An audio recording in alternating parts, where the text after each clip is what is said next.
कैसे तामीर हुए महल, कैसे खिश्त हुए संग, आइए जानते हैं शहर दिल्ली के बदलते रंग। कैसे तामीर हुए महल, कैसे खिश्त हुए संग, आइए जानते हैं शहर दिल्ली के बदलते रंग।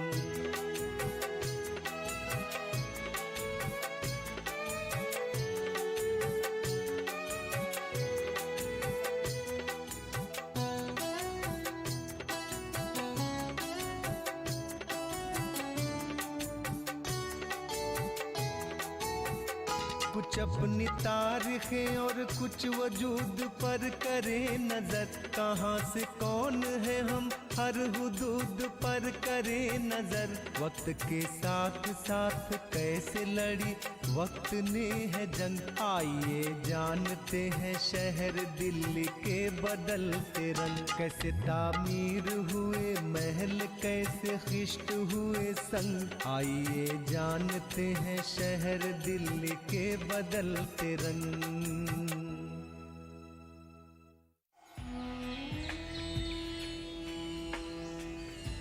अगर आर्कियोलॉजिकल सर्वे ऑफ इंडिया के जरिए हुए सर्वे की बुनियाद पर हम दिल्ली का नक्शा बनाएं, तो ये एक गोल रंग की नजर आएगी।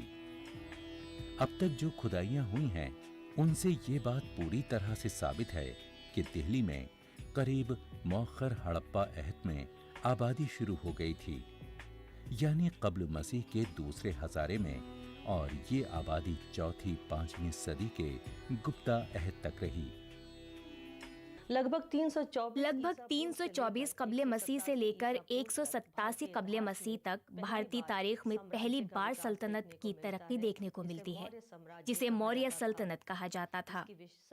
इसकी सबसे बड़ी खुसूसियत ये है कि यहाँ हमें न सिर्फ सियासी अमल परवान चढ़ता देखने को मिलता है, बल्कि साथ ही इंतजामी निजाम की तरक्की और सकाफती तरक्की इस सल्तनत को एक अच्छी सूरत देते हैं।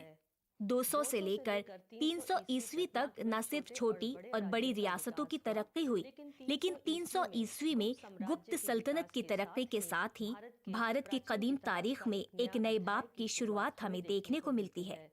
गुप्त हुक्मरानों ने न सिर्फ एक बड़े इलाके पर अपनी हुकूमत की, बल्कि इसी दौर में समाज में नए तबकों की तरक्की देखने को मिलती है, और मजहब के मैदान में नए फिरकों की तरक्की भी इसी दौर में हुई थी।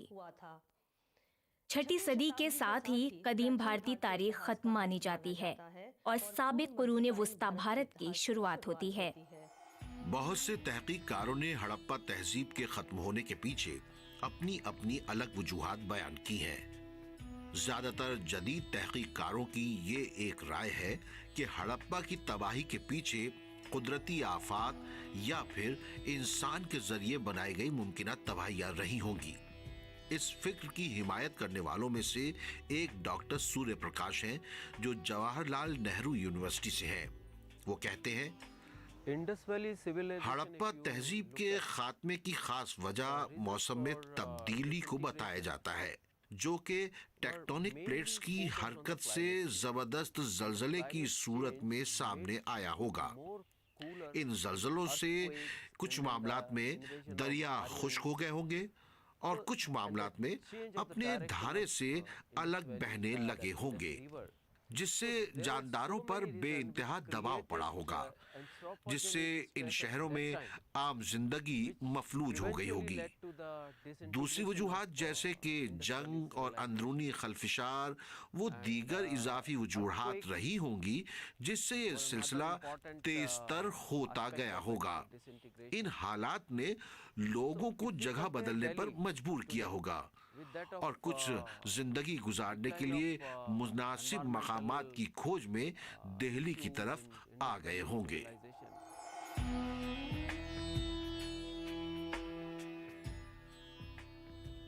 आसारे कदीमा की खुदाई दरअसल वो हतमी जरिया है जिसके जरिए हड़प्पा तहजीब के दिल्ली तक वसी होने के शवाहिद फराहम हुए हैं।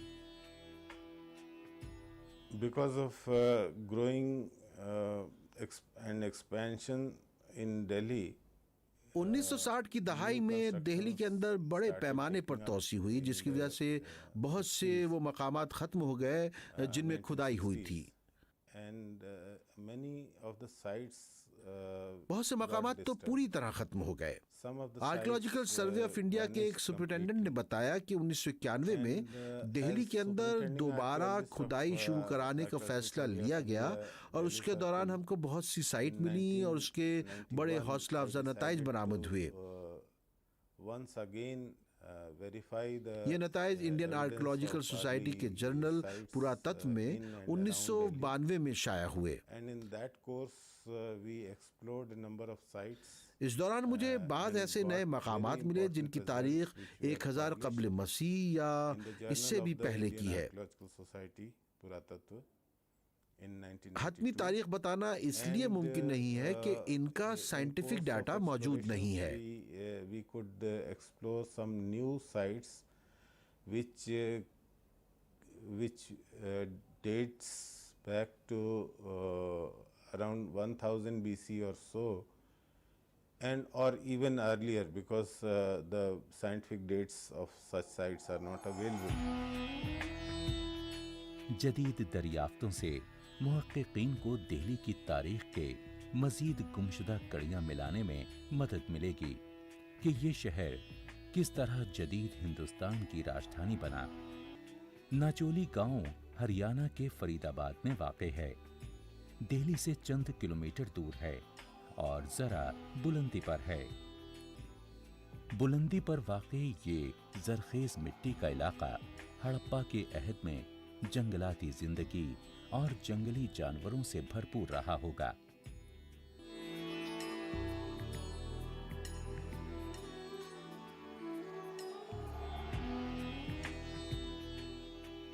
काफी जद्दोजहद के बाद वो हमको एक टीले पर ले गए जो गांव के अंदरून में था। इसमें टूटे बर्तनों के टुकड़े थे। इनमें से कुछ का मौखर हड़प्पा से था और कुछ इस्लामी अहद से ताल्लुक रखते थे। इससे ये अंदाजा होता है कि यह इलाका लंबे अरसे से आबाद रहा है। मकामी लोगों का कहना है कि पुराने जमाने के लिहाज से ये मकाम बहुत महफूज है। इस मकाम पर इस टीले की दरियाफ्त हमारे लिए एक इत्तेफाक थी।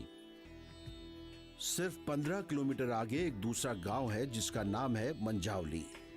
यहाँ भी ज्यादातर लोगों को खुदाई के बारे में कुछ पता नहीं है।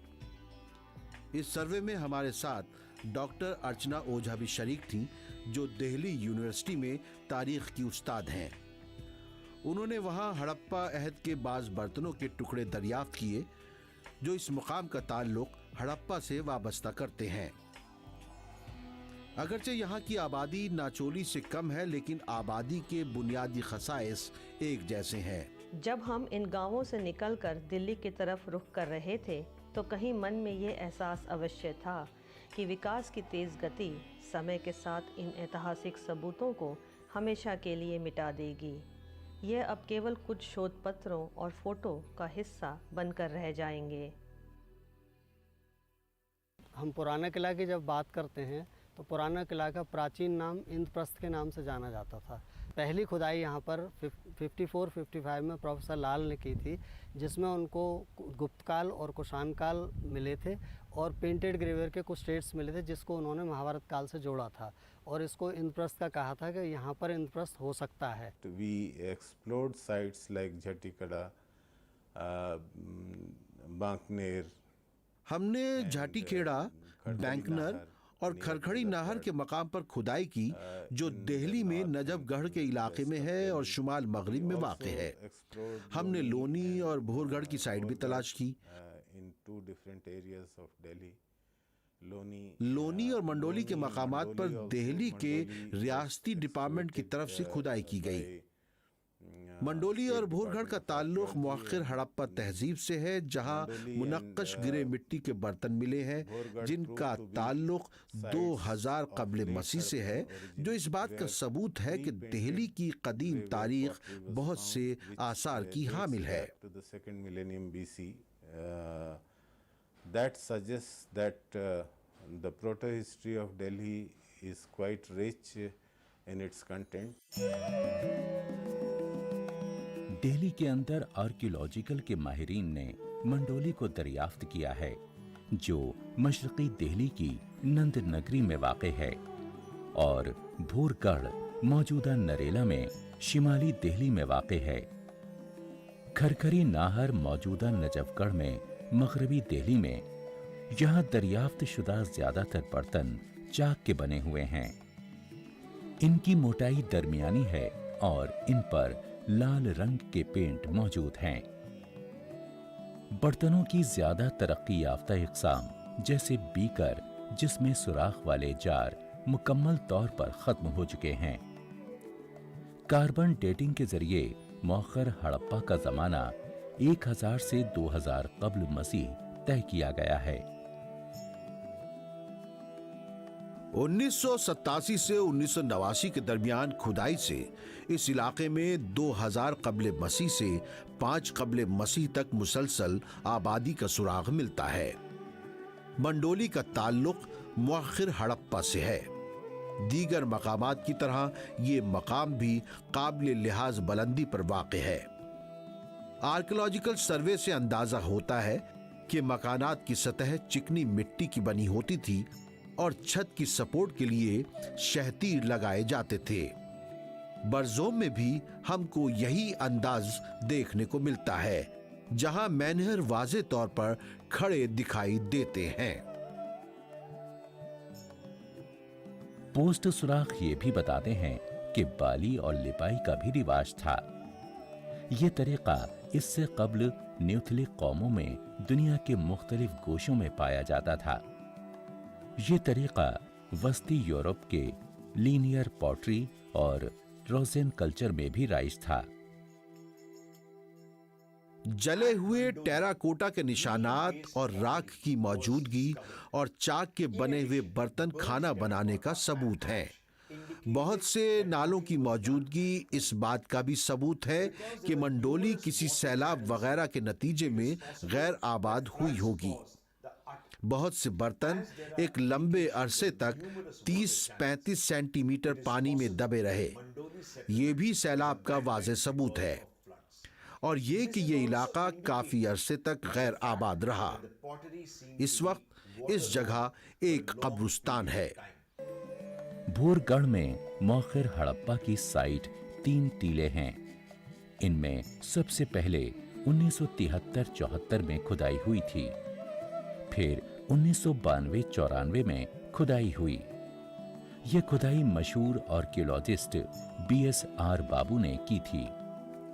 इससे अंदाजा होता है कि मौखर हड़प्पा अहद में ये इलाका आबाद था। लाल मिट्टी के बर्तन इसका वाज़े सबूत हैं। ये इलाका दूसरे हज़ारे कब्ल मसीह से लेकर अहद वुस्ता तक, यानी 16वीं और 17वीं सदी ईसवी तक आबाद था।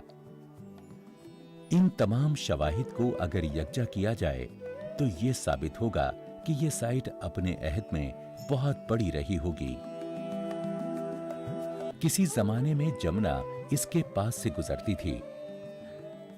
आर्कियोलॉजिस्ट ने इस इलाके में जो कब्रें दरियाफ्त की हैं, उन कब्रों में मौखर हड़प्पा के बर्तन मिले हैं, जो इस बात का सबूत है कि वो लोग मरने के बाद की जिंदगी में यकीन रखते थे। दिल्ली के करीब तरीन इलाके में ये वाहिद मकाम है जिसमें कुछ हक़ाइक़ मौजूद हैं, और अगर मजीद खुदाई की जाए तो मजीद हक़ाइक़ के जाहिर होने का इम्कान है। We knew from excavations of 1957-58 which were conducted at Purana Kila. इन खुदाइयों से इसकी भी तस्दीक होती है जो इससे पहले बीबी लाल ने पुराना किले की खुदाई में दरियाफ्त की थी कि यहाँ मुनक्कश गिरे मिट्टी के बर्तन मिले हैं। अगरचे इनके मिलने का अंदाज तनासुब में नहीं है, जबकि सलीमगढ़ के किले में वो दुरुस्त तनासुब में मिलती हैं। इसका तस्करा महाभारत और पातंजलि के महाभाष्य में भी है। Patanjali's Mahabhashya, we have the evidence of हमको एक नाम बोधि निगम भी मिलता है, और आज तक जमुना के किनारे एक जगह निगम बोध घाट के नाम से है। बोधि निगम। इस तरह हम ऐसी बहुत सी साइट तलाश कर सकते हैं जो शहर के मुख्तलिफ इलाकों में मौजूद रही हैं। Nigam Bodh, which is along with the river Yamuna. अगर हम पूरे इलाके का मुताला करें तो अंदाजा होगा कि आबाद होने के लिए ये बेहतरीन जगह जो बुलंदी पर वाक़े है, पास में नदी बहती है, बहुत ज़रखेज़ है और तारीख के किसी मोड़ पर यहाँ ज़बरदस्त जंगलाती ज़िंदगी और जंगली जानवर भी रहे होंगे, जिनकी वजह से ग़िज़ाई ज़रूरियात पूरी हो जाती होंगी। इस मकाम पर प्रिंटेड ग्रेवियर यानी प्रिंट किए हुए ग्रे बर्तन और ब्लैक स्लिपवेयर और काले और लाल बर्तनों की मौजूदगी इस बात की दलील है।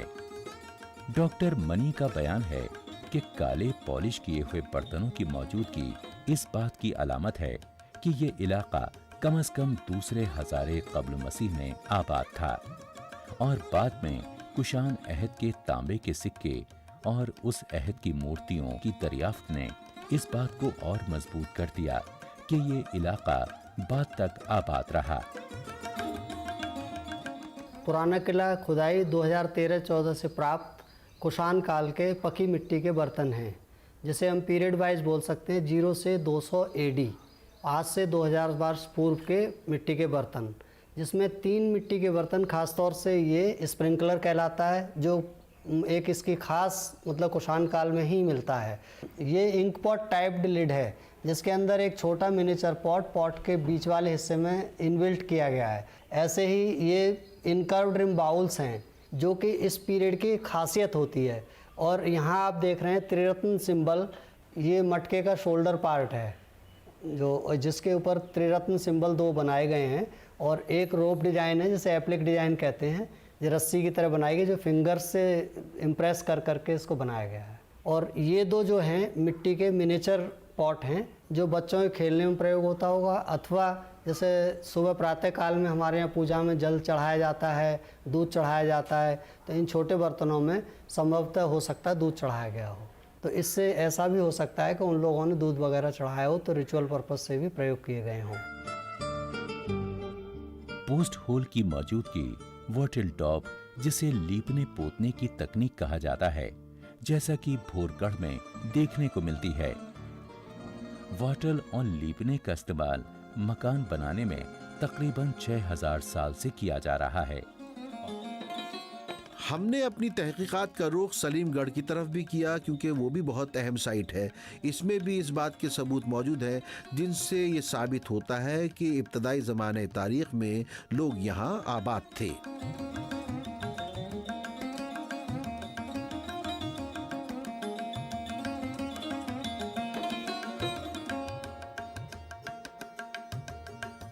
Archaeologists were particularly excited पुराना किला की खुदाई के वक्त आर्कियोलॉजी के माहिरीन बड़े पुरजोश थे।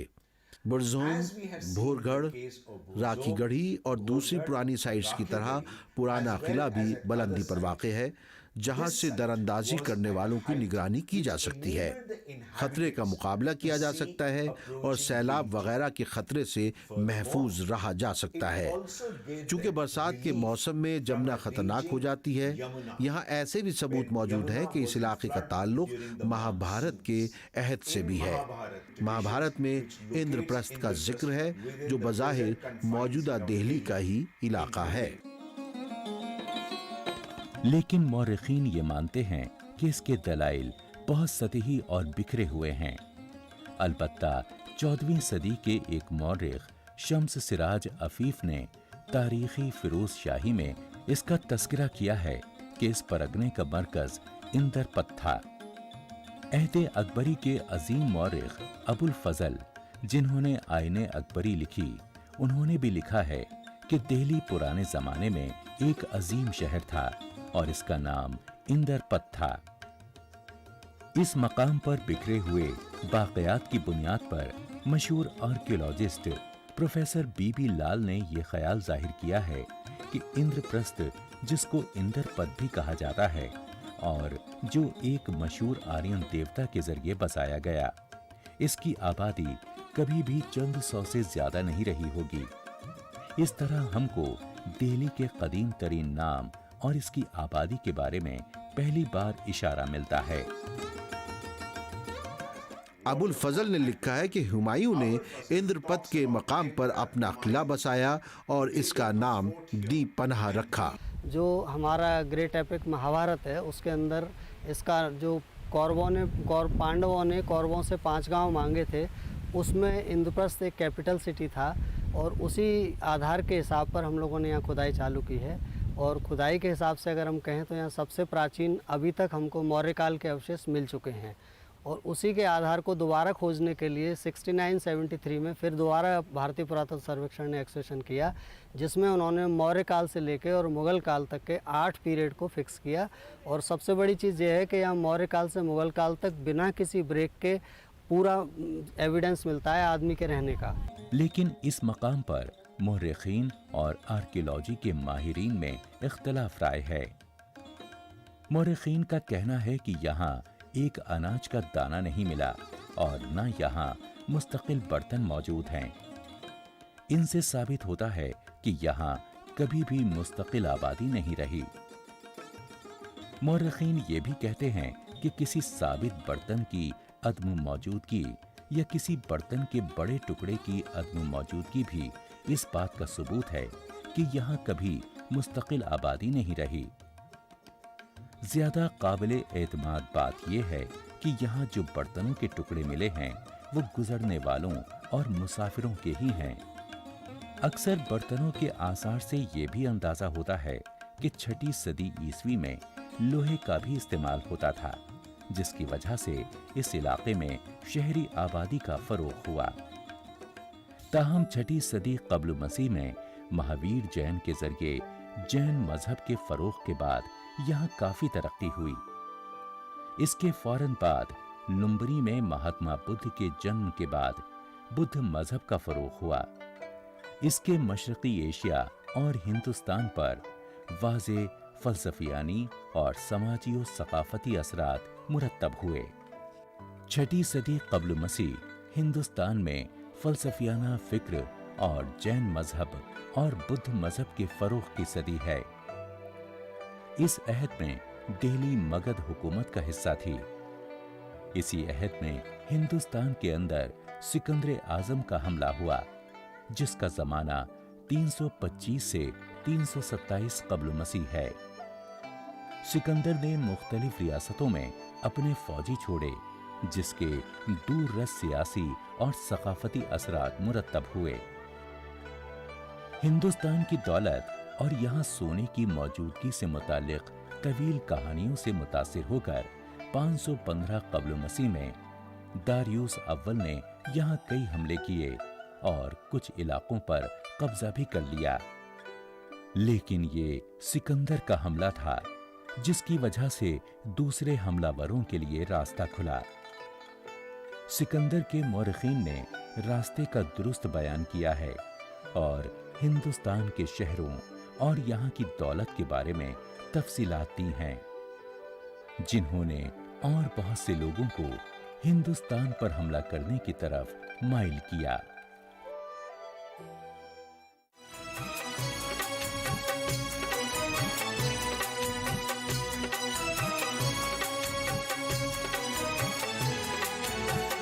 कैसे तामीर हुए महल, कैसे खिश्त हुए संग, आइए जानते हैं शहर दिल्ली के बदलते रंग। कैसे तामीर हुए महल, कैसे खिश्त हुए संग, आइए जानते हैं शहर दिल्ली के बदलते रंग।